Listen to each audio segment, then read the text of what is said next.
Ok. Deixa eu ligar esse ar-condicionado aqui. Eu vou colocar só para ventilar, fiquem tranquilos. Mas se esfriar, vocês podem me sinalizar que eu desligo, tá? Muito bem, irmãos. Dando sequência no nosso estudo, então, o texto que nós vamos ler é Colossenses 1, do versículo 21 até o versículo 23. No entanto, o texto que será exposto especificamente hoje vai ser o versículo 23, ok? De Colossenses 1. Nós já caminhamos bem, tendo em vista que os nossos sermões aqui têm sido expositivos. Então, nós estamos caminhando bem, relativamente bem. A ideia é expor versículo por versículo, trechinho por trechinho, para que a nossa compreensão ela seja bastante ampliada. Isaac, eu estou falando muito baixo? Não, é a caixa do pipi. Coloca aqui você.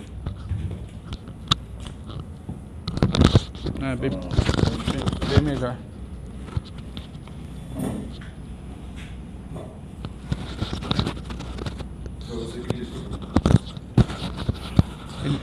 Inimigo é sujo, não? Tá gravando isso aí? Inimigo é sujo, não? Muito bem, irmãos, vamos lá. Então vamos expor hoje o texto de Colossenses 1, 23 e vamos dar uma lida então nesse parágrafo, versículo 21, 22 e 23, para que a gente, uma vez lendo, entenda o contexto onde esse versículo está inserido. Ok? Ao longo dessa minha leitura, desse parágrafo, eu quero fazer algumas lembranças, quero chamar a atenção dos irmãos acerca do que já foi exposto, para que todos aí tenham uma compreensão uniforme acerca desse texto, ok? Então, o versículo 21 de Colossenses 1 diz assim: a vós também, e aí vocês vão lembrar, meus irmãos, eu vou fazer essas pequenas interrupções, tá? Vocês vão lembrar que esse vós, a vós também, está intrinsecamente ligado no versículo 20, porque no versículo 20 ele está falando de reconciliação, falando do aspecto reconciliatório de todas as coisas. Todas as coisas serão reconciliadas em Cristo. Então Paulo inicia o versículo 21 dizendo, e a vós também, ou seja, vocês também fazem parte desse plano de reconciliação. E aí ele continua, a vós também, que no passado ereis estrangeiros e inimigo no entendimento por causa das vossas obras más. Paulo remete então seus leitores à sua condição do passado. Seus leitores, eles faziam parte do plano reconciliatório de Deus, apesar da sua condição perdida no passado. Os crentes de Colossos, em outrora, eram totalmente alienados de Deus. Totalmente alienados. E Paulo ele dá uma ênfase nisso. Olha, vocês fazem parte do plano reconciliatório, apesar da sua alienação do passado. E aí no versículo 21, no 22, ele diz, agora ele, Deus no caso, vos reconciliou no corpo da sua carne pela morte, a fim de vos apresentar santos, inculpáveis e irrepreensíveis diante de Deus. Paulo aqui, mais uma vez, quando dá essa ênfase no corpo da sua carne pela morte, ele quer obviamente apresentar esse aspecto salvífico que se dá por meio de Cristo, mas quando essa ênfase na expressão na morte de Cristo, na pessoa e na morte de Jesus Cristo, ele quer também combater aquela ideia herética de que Jesus Cristo ele não tinha um corpo físico, que era dos donatistas. Os irmãos vão se lembrar disso, que os donatistas diziam o seguinte, olha, Cristo não tinha um corpo físico, era uma espécie de um fantasma. E aí Paulo está dizendo, não. Vocês foram reconciliados por meio da morte, por meio do corpo de Cristo, o corpo da sua carne.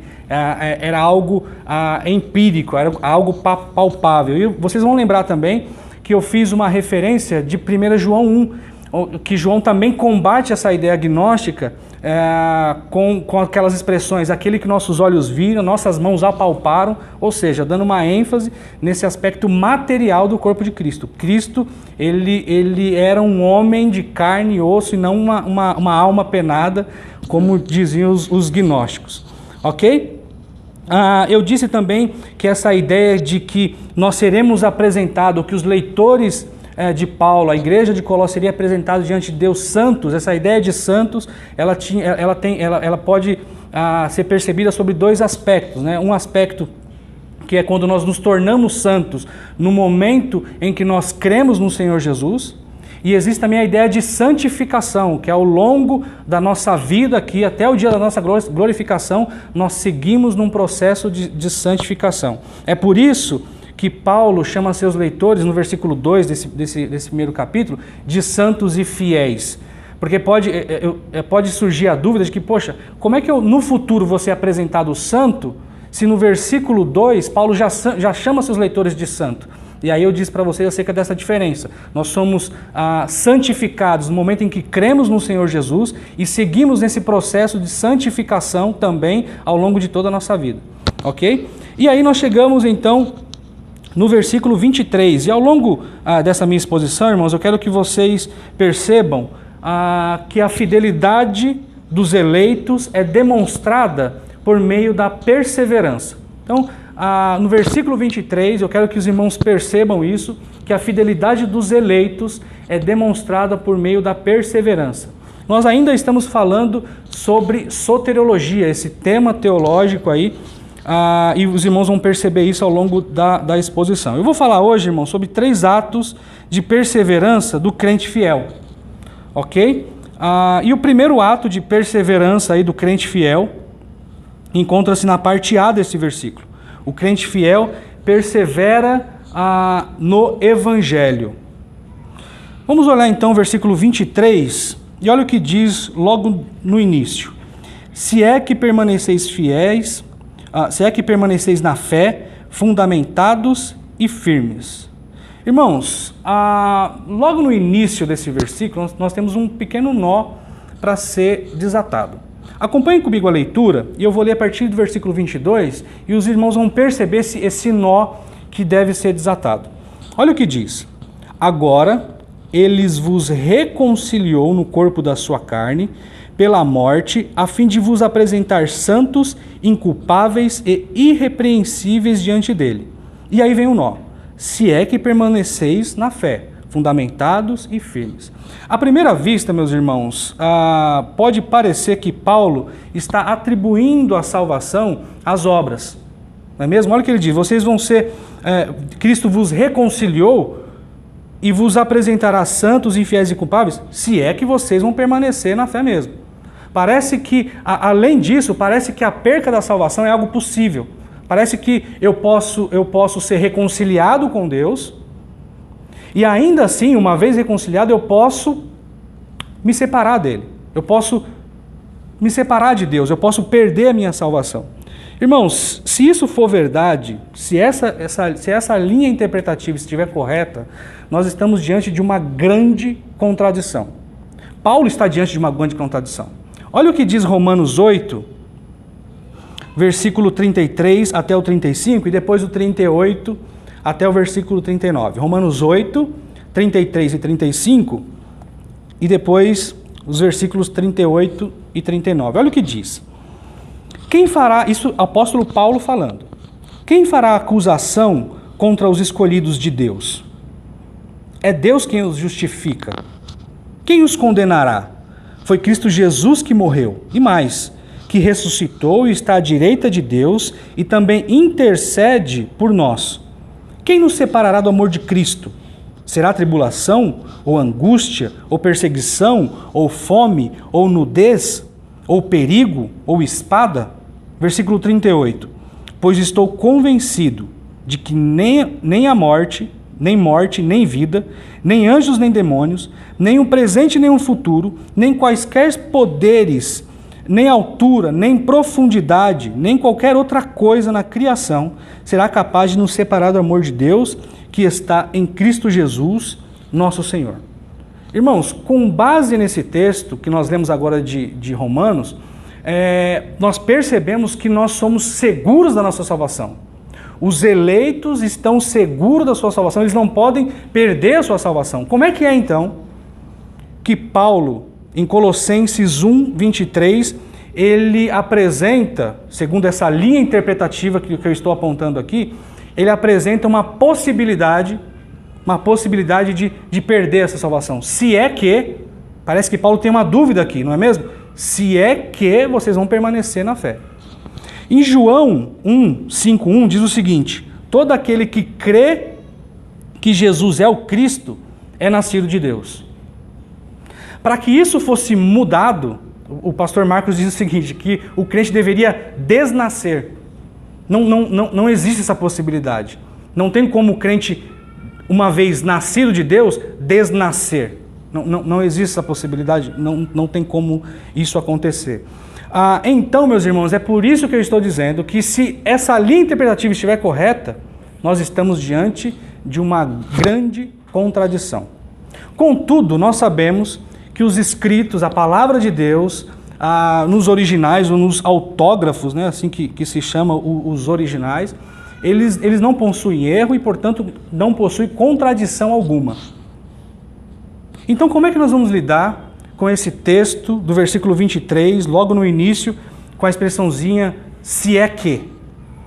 Irmãos, eu quero ir bem detalhadamente aqui com vocês, porque a nossa intenção aqui não é acelerar o passo e passar logo por cima disso, ou desviar a atenção e seguir adiante. Nós vamos bem lentamente, porque a nossa intenção é que os irmãos entendam o texto bíblico, para não gerar uma percepção errada do texto, porque nós sabemos que a nossa compreensão do texto, ela determina muito do que nós fazemos na nossa vida. O modo como eu interpreto o texto, o modo como eu entendo o texto bíblico, é o modo como eu vou viver.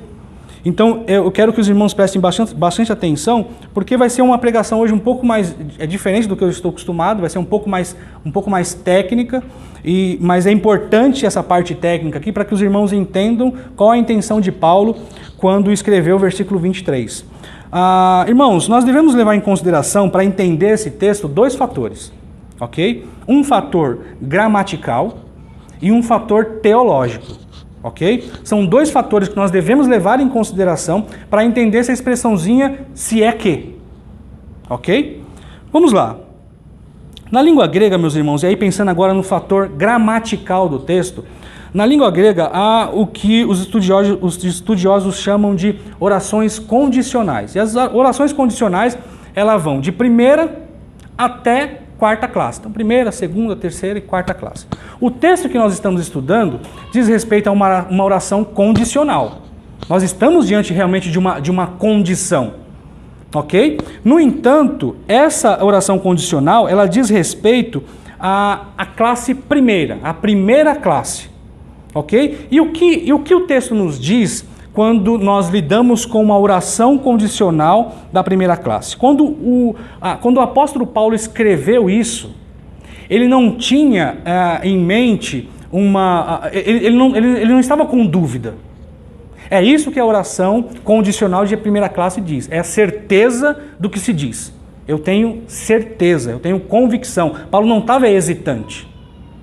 Então, a oração de primeira classe quer transmitir exatamente essa ideia, certeza, não hesitação. Eu estou convencido. Então, meus irmãos, a melhor maneira de lidar com esse trecho do versículo 23 é da seguinte forma. Ao invés de se é que, nós devemos dizer já que. Paulo não tinha dúvida. Paulo não estava hesitante. Será que eles vão permanecer? Não. Paulo estava convencido.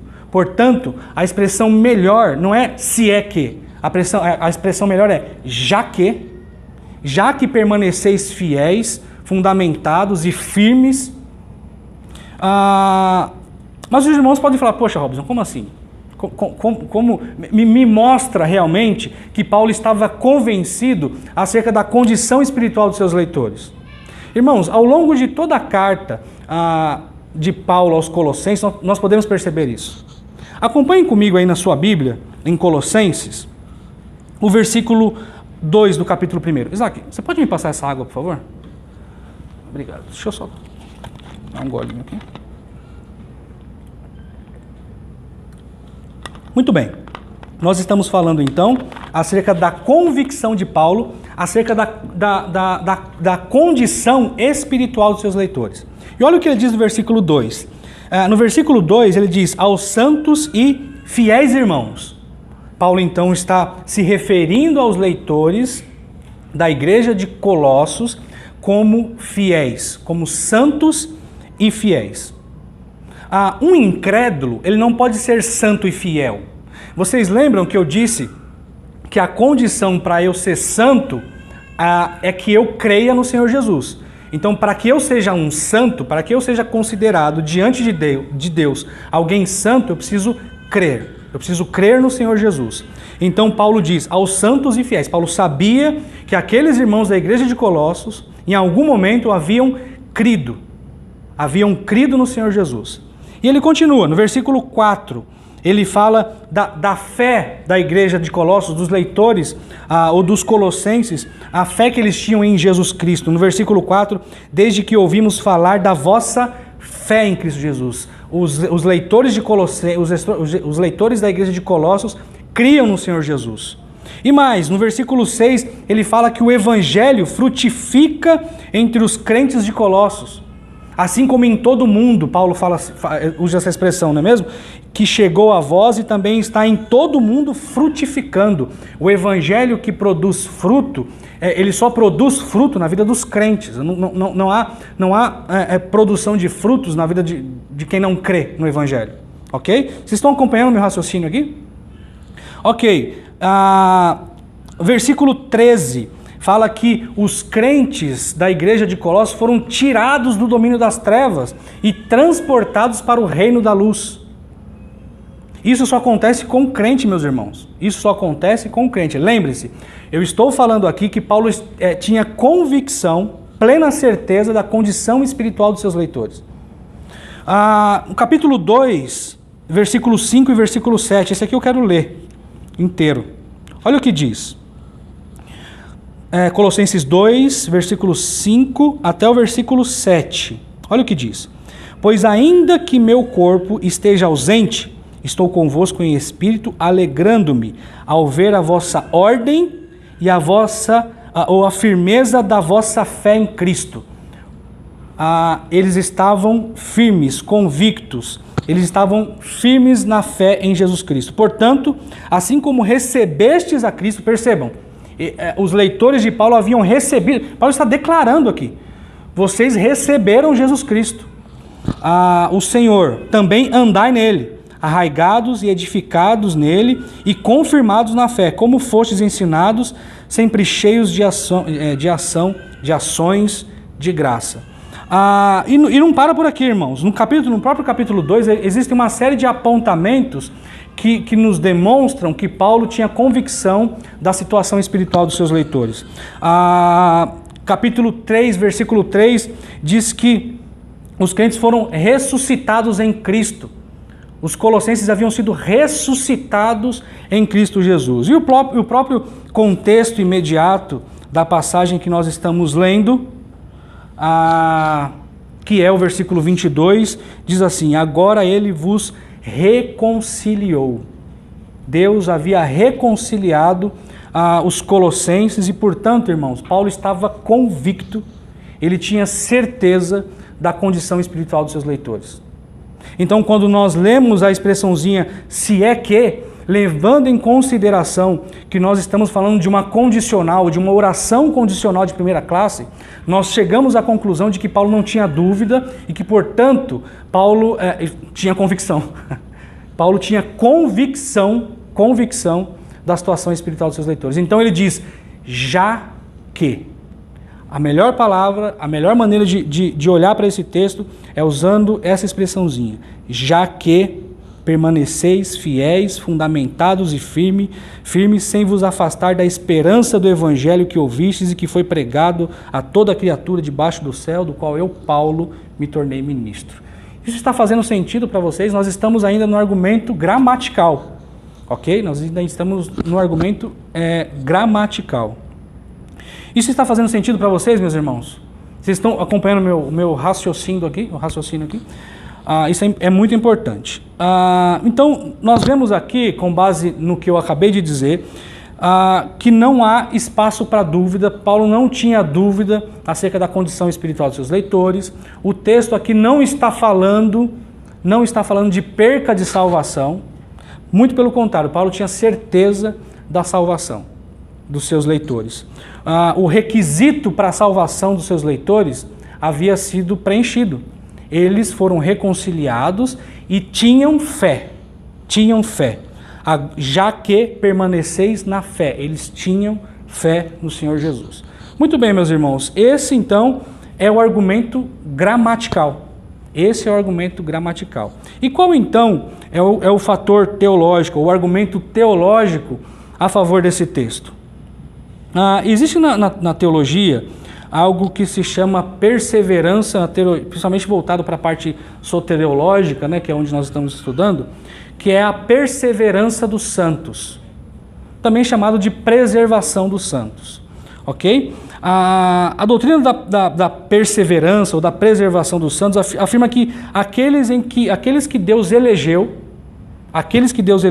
desde a eternidade e chamou de forma irresistível, são guardados por Ele. Então, os crentes no Senhor Jesus, aqueles que foram eleitos por Ele, são também protegidos por Ele, são também preservados por Ele. Uma coisa que a gente deve levar em consideração aqui, irmãos, é que é o seguinte: às vezes existe uma discussão entre os estudiosos sobre qual a melhor palavra, né? Se é perseverança dos santos ou a preservação dos santos. Porque pode dar a entender que a ideia de perseverança dos santos é que é algo que acontece de maneira autônoma. Então eu persevero na fé, dando a ideia de que talvez a salvação se dê pela obra, porque eu preciso perseverar, né? Mas a ideia não é essa. Por isso que muitos estudiosos usam a expressão preservação dos santos. Porque aí essa expressãozinha, preservação dos santos, dá a ideia aí de alguém, no caso Deus, preservando os seus eleitos, ok? E é exatamente isso, essa ideia aí dessa doutrina chamada perseverança ou preservação dos santos. Eu queria que os irmãos olhassem aí na Bíblia de vocês alguns textos que vai ser muito importante para que a gente compreenda essa ideia de Deus preservando o seu povo, Deus guardando o seu povo e dando condições para eles perseverarem, ok? O primeiro texto encontra-se em 1 Coríntios 1, versículo 7 até o versículo 8. Olha o que diz. 1 Coríntios 1, 7 a 8. De modo que não lhes falta nenhum dom espiritual, enquanto vocês esperam que o nosso Senhor Jesus Cristo seja revelado. E aí vem: Ele os manterá firmes até o fim, de modo que vocês serão irrepreensíveis no dia do Senhor Jesus Cristo. Notem então, irmãos, essa expressãozinha, Ele os manterá firmes até o fim. Percebam aqui que não depende de uma capacidade autônoma minha. Isso é dado por Deus. Ele os manterá firmes, ok? Filipenses 1, versículo 6. Estou convencido. Filipenses 1, versículo 6. Estou indo rápido, né? Olha o que diz. Estou convencido de que aquele que começou boa obra em vocês vai completá-la até o dia de Cristo Jesus. Ok? Então, aquele que começou a boa obra, este mesmo concluirá. Todos esses dois textos que eu li para vocês, irmãos, é para reforçar a ideia de que Deus preserva, de que Deus cria as condições favoráveis para que você persevere na fé. Deus, ele não nos dá uma fé, meus irmãos, que nos deixa inconstantes ou hesitantes. Eu não sei, Deus me deu a fé. Ele é o doador da fé. Nós já explicamos isso. Mas mesmo assim, eu posso perdê-la a qualquer momento. Então eu fico inseguro, eu pequei, eu perco a salvação. Não é dessa forma. Uma vez salvo, existe essa máxima, né? Uma vez salvo, sempre salvo. 1 Tessalonicenses 5, versículo 23 e 24. 1 Tessalonicenses 5, versículo 23 e 24. Olha o que diz. Que o próprio Deus da paz os santifique inteiramente. Que o próprio Deus da paz os santifique inteiramente. Que todo o espírito, a alma e o corpo de vocês sejam preservados irrepreensíveis na vinda do nosso Senhor Jesus Cristo. Aquele que os chama é fiel e fará isso. Aquele que os chama é fiel e fará isso. Vocês estão percebendo, irmãos, então, que Deus preserva os seus eleitos, ok? Que o próprio Deus da paz os santifique inteiramente. É Ele que promove isso em nós. É Ele que nos santifica. Eu não tenho a menor condição de, no aspecto experimental da santidade, lembra? Aquele processo de santificação, eu não tenho a menor condição de fazer isso por mim mesmo. Eu não tenho a menor condição de evoluir na santidade sem o auxílio do próprio Deus. E primeiro aos Tessalonicenses, esse texto que nós acabamos de ler, reforça isso. Que o próprio Deus da paz os santifique. Aquele que os chamou é fiel e fará isso. Irmão, sinceramente, isso é maravilhoso. Isso é maravilhoso.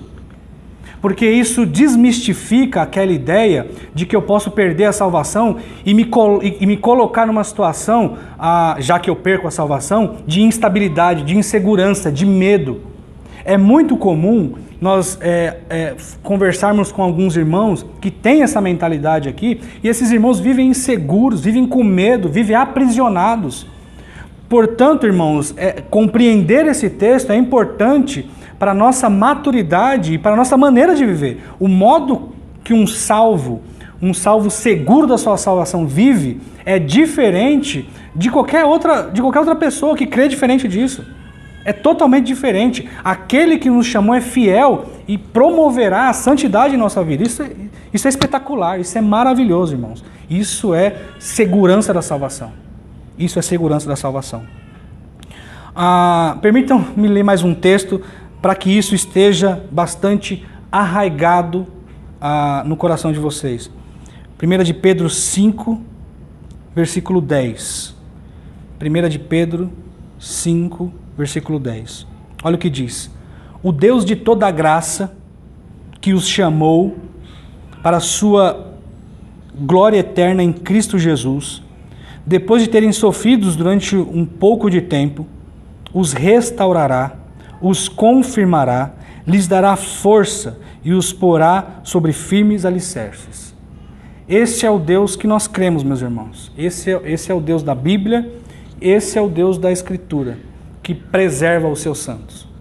Esse é o Deus que está a favor dos seus eleitos. Esse é o Deus que nos preserva, que nos ajuda durante essa caminhada terrível, nesse mundo terrível. Nós não devemos temer a perca da salvação, nós não devemos viver amedrontados com relação a essa possibilidade, porque Deus nos salvou, Ele nos resgatou. E não só isso, Ele nos dá condições, Ele nos preserva de todo mal. A ideia de ser tirado das trevas e ser transportados para o reino de luz nos dá uma perspectiva de que, imagine o seguinte, imagine que você está correndo, meu filho está demais hoje, né? Esse é o meu filho, gritando aí. É impressionante. Não chegou a hora do louvor ainda, ele já está todo exaltado ali. Imagine o seguinte, imagine que você está em trevas, correndo desesperado para o abismo. Você não vê o abismo, você não vê, você está cego, você não vê, cego devido à escuridão, e você corre desesperadamente, corre, sem se dar conta de que lá na frente existe um abismo. Mas Deus te tira dessa condição de trevas e te coloca no reino da luz. Quando Ele faz isso conosco, nós começamos a perceber coisas que nós não percebíamos antes. E Deus começa a preservar a nossa vida. E um dos atos de preservar é o seguinte, olha, você está vendo ali? Aquilo é um abismo. Você estava caminhando para lá. Versículo 21 do texto que nós acabamos de ler. Vocês estavam separados de Deus, vocês eram inimigos de Deus, e as suas obras más demonstravam isso, essa inimizade, essa separação de Deus. Mas Deus te tirou dessa condição, e Ele vos reconciliou. Então você agora consegue ver o abismo para onde você estava caminhando, e não só isso, Ele muda o nosso caminho, Ele muda a nossa direção. Eu não corro mais em direção ao abismo, eu corro em direção a Cristo, a Deus e aos propósitos perenes da sua palavra. É isso que Deus faz conosco, meus irmãos. Ele nos preserva, Ele nos coloca sobre a luz da tua palavra, a luz do Espírito, e nos dá uma nova condição de vida. Nós não caminhamos mais para as trevas, nós caminhamos em direção a Cristo Jesus, o nosso Redentor, o nosso resgatador. Isso é maravilhoso. Isso me empolga, isso me impulsiona. Isso me faz olhar a vida cristã não como um fardo, mas me faz olhar para a vida cristã como algo bom. Eu posso viver no mundo de trevas, eu posso viver no mundo caído, eu posso estar muitas vezes no meu trabalho, rodeado de pessoas que não têm nada a ver com Cristo, mas eu estou seguro, eu posso ver, eu consigo enxergar, eu sei quando há insinuações, porque Cristo, por meio do Espírito Santo, me faz alerta, me dá esse aspecto de estar alerta. Eu sei quando existem insinuações que querem me conduzir para o abismo. Eu sei, Deus faz isso comigo. Eu sei quando eu estou andando por um caminho que não é um caminho bom, é um caminho ruim. O Espírito Santo, Deus, por meio do Espírito Santo, nos dá esse entendimento, nos dá essa clareza. Ele nos preserva. Ele nos preserva. O simples fato, irmãos, o simples fato de vocês dizerem não para o mundo e para as insinuações do mundo, revelam que Deus está preservando a sua vida. Deus está nos preservando. Então, devemos estar muito sensíveis a essa voz de Deus. Essa voz que sussurra em nosso ouvido, que diz: Robson, Cauã, Isaac, não. Diga não a isso. E nós, servos fiéis, dizemos não. Definitivamente, não. Eu agora posso ver. Ele sussurra em meu ouvido, Ele me diz, Ele me aponta o caminho. Eu não caminho mais para as trevas, Ele me mostrou, Ele me trouxe para o reino do Senhor Jesus Cristo. E essa ideia de reino, nós já falamos aqui, nos coloca numa condição de quem serve a outro Senhor. Nós estávamos no reino de trevas, ok? E estando no reino de trevas, nós servíamos ao Deus das trevas. E nós seguíamos os impulsos da nossa carne e vivíamos em conformidade com aquilo que nós entendíamos que era o correto. Mas agora nós servimos a Deus, nós servimos a Jesus Cristo, e nós agimos em conformidade, como súditos fiéis, em conformidade com aquele que nos resgatou. Isso é muito bom, né, irmãos? Desculpa a minha empolgação, é que isso realmente me faz vibrar. Isso realmente me faz vibrar. Eu me converti, a gente conversa, eu e o Cauã eventualmente, eu me converti aos 18 anos e eu estava dizendo para o Cauã como essa conversão tardia deixa marcas na gente, não é mesmo? Como deixa marca. No entanto, isso faz com que nós também valorizemos muito a obra de Deus em nossa vida. Então, quando eu tenho a compreensão, pessoalmente falando, meus irmãos, quando eu tenho a compreensão que Deus me tirou do reino das trevas, que Deus me trouxe para o reino do seu Filho amado, quando eu tenho a compreensão de que eu não tenho dúvida acerca da minha salvação, de que o versículo 23 de Colossenses não me apresenta uma condição que diz: talvez eu perca, talvez eu não perca. Não, quando eu compreendo que o texto está falando, vocês foram resgatados, você permanece na fé. Quando eu tenho essa compreensão, e que somado a isso, eu compreendo também que Deus me preserva, que Deus preserva a minha vida, de que Deus me mostra o caminho, de que Ele está a meu favor, irmãos, isso é maravilhoso, isso é maravilhoso. Muito bem, irmãos, então, eu nem sei, Isaac, como é que está o meu tempo aí. Já se passaram 35 minutos e nós só estudamos a expressãozinha "se é que". Não tenho pressa nenhuma, o importante é que vocês aprendam isso definitivamente, porque isso é um divisor de águas, isso divide águas. Saber que nós temos a segurança e que não perdemos a salvação, isso é maravilhoso. Então, nós entendemos essa expressãozinha, se é que nós continuaremos a exposição do texto, não hoje, porque senão os irmãos vão querer, não vão querer voltar aqui, porque fica aquela coisa enfadonha, né? Poxa vida.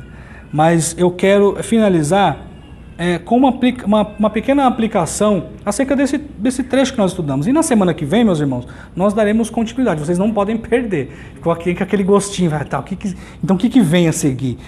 Eu preciso saber melhor como é que é a ideia de permanecer fiel. Ele só falou do se é que. Poxa vida. Então, venham na semana que vem, para que nós juntos aqui estudemos o versículo 23 inteiro, e aí cada palavrinha e tudo mais. Existe mais um nozinho aí nesse texto que nós precisamos lidar, ok? Mas é um nozinho simples de se desfazer, e que nós vamos fazer isso sem grandes problemas, ok?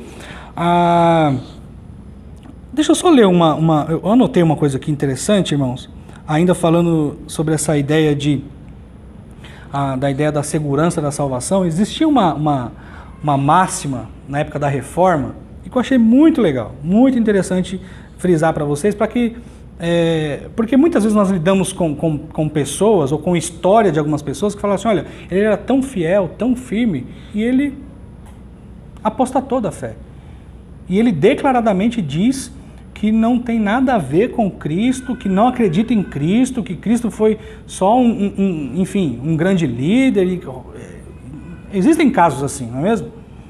E existia uma máxima na época da Reforma que dizia o seguinte, se referindo à nossa fé. Se você tem, fé salvífica, se você tem, você nunca perderá. Se você perder, você nunca teve. Isso é um ponto de alerta para nós também. Nós temos segurança, se nós temos a fé em Cristo, vocês fiquem tranquilos, vocês não perderão a fé. Mas e aqueles que se apostataram? Será que eram realmente crentes fiéis? As Escrituras nos asseguram que não.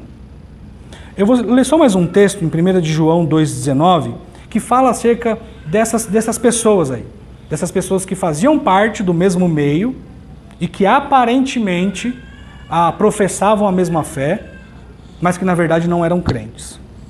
1 de João 2,19 diz o seguinte, eles saíram do nosso meio, mas na realidade não eram dos nossos, pois se fossem dos nossos, teriam permanecido conosco. O fato de terem saído mostra que nenhum deles era dos nossos. A máxima da Reforma diz, se você tem, você nunca perderá. E se você perder, você nunca teve. E nós temos um respaldo bíblico para isso. Ok?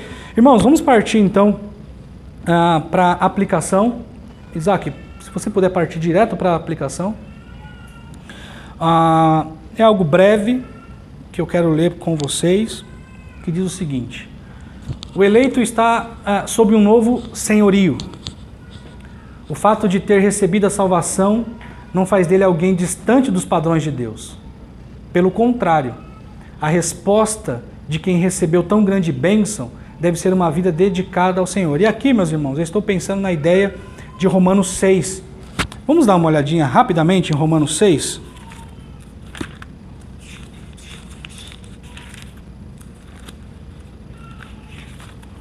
Romanos 6 diz o seguinte, eu vou ler só os primeiros versículos, diz o seguinte, que diremos então? Permaneceremos no pecado para que a graça se destaque? Aqui eles estavam falando sobre a salvação pela fé, e eles estavam falando que a fé não vem por obras, é pela fé somente.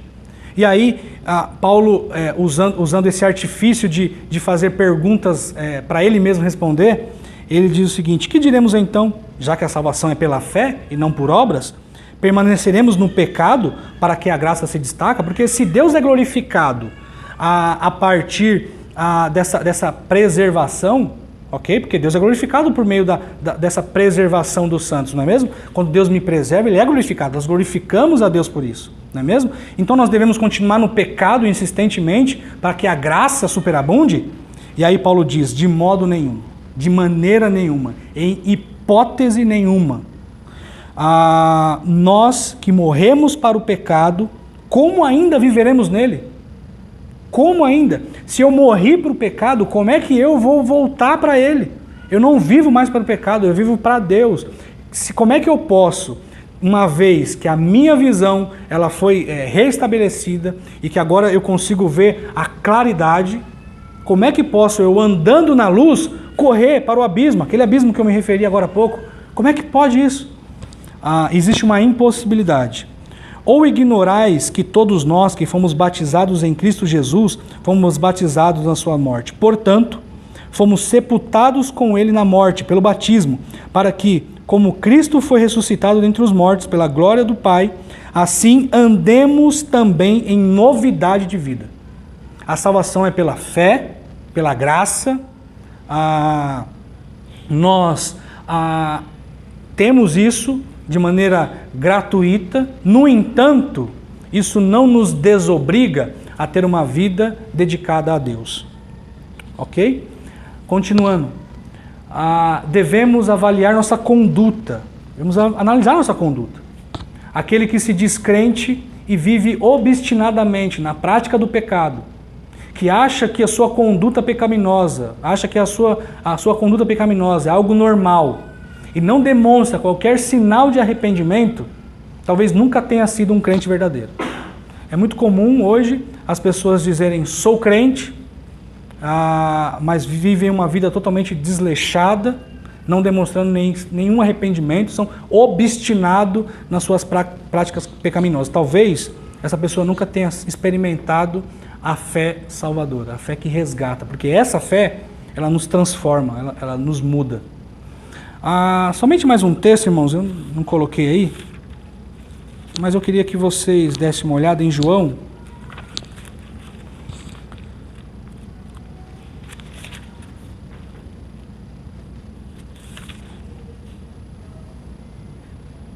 João 10, eu vou encerrar com essa leitura. João 10, versículo 27. Olha o que diz João, o Evangelho de João, capítulo 10, versículo 27. Vou ler a partir do versículo 26. Mas vós não credes, porque não sois minhas ovelhas. Versículo 27. Estas ouvem a minha voz. Eu as conheço e elas me seguem. Dou-lhes a vida eterna e jamais perecerão. ênfase aqui, irmãos. Dou-lhes a vida eterna e jamais perecerão. E ninguém as arrancará da minha mão. Meu Pai que as deu para mim é maior do que todos, e ninguém pode arrancá-las da mão do meu Pai. Eu e o Pai somos um.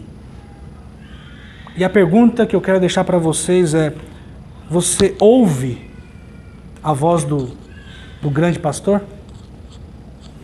Vamos orar, irmãos. Poderoso Deus, nós queremos te agradecer pela bondade com que o Senhor tem nos tratado. Queremos agradecer porque o Senhor lançou luz no nosso caminho. O Senhor nos deu a tua palavra, nosso manual de fé e de conduta. O Senhor nos deu uma nova perspectiva de vida. Tudo isso, Deus, porque o Senhor nos resgatou por meio do teu Filho amado, nosso Senhor e Salvador Jesus Cristo. Nós somos imensamente gratos e queremos gastar a eternidade te louvando e te engrandecendo por essas coisas. Louvado seja o teu nome, o seu nome santo, o seu nome glorioso. Oramos em nome do nosso Redentor, nosso Salvador, Jesus Cristo. Amém.